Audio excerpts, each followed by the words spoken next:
Serbuan vaksinasi untuk menangkal penularan virus corona terus digencarkan pemerintah. Di Loksmawe, kegiatan vaksinasi juga digelar oleh TNI Angkatan Laut.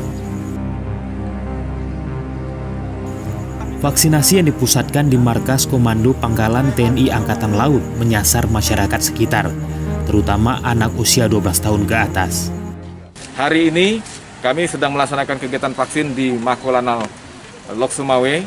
Kita prioritas hari ini dengan target kita adalah masyarakat sekitar, kemudian anak-anak yang di atas umur 12 tahun. Karena setelah beberapa waktu yang lalu kita melihat penyebaran cukup kencang di kalangan anak-anak, sehingga saya memutuskan kita juga ikut melaksanakan vaksin untuk anak umur 12 ke atas. Dan selain itu juga masyarakat sekitar.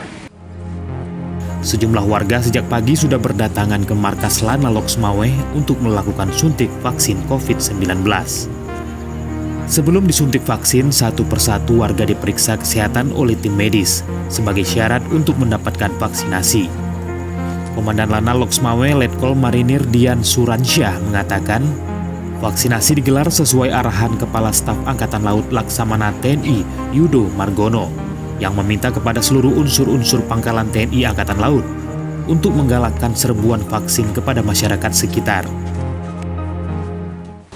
Tentu saja dengan perintah ini kami menindaklanjuti dengan mengajak seluruh masyarakat yang ada di sekitar wilayah tanggung jawab kami, posal-posal, daerah-daerah maritim, daerah-daerah perairan, kita mencoba untuk mengajak untuk berupaya mensosialisasikan apa itu vaksin. Berdasarkan data COVID-19 Dinas Kesehatan Aceh Sabtu 17 Juli 2021, sejumlah warga yang terkonfirmasi positif COVID-19 mencapai 20.881 orang.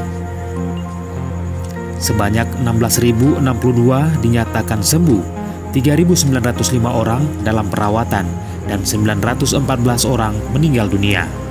Dari Loksmawe, Tim Liputan Aceh Video laporkan.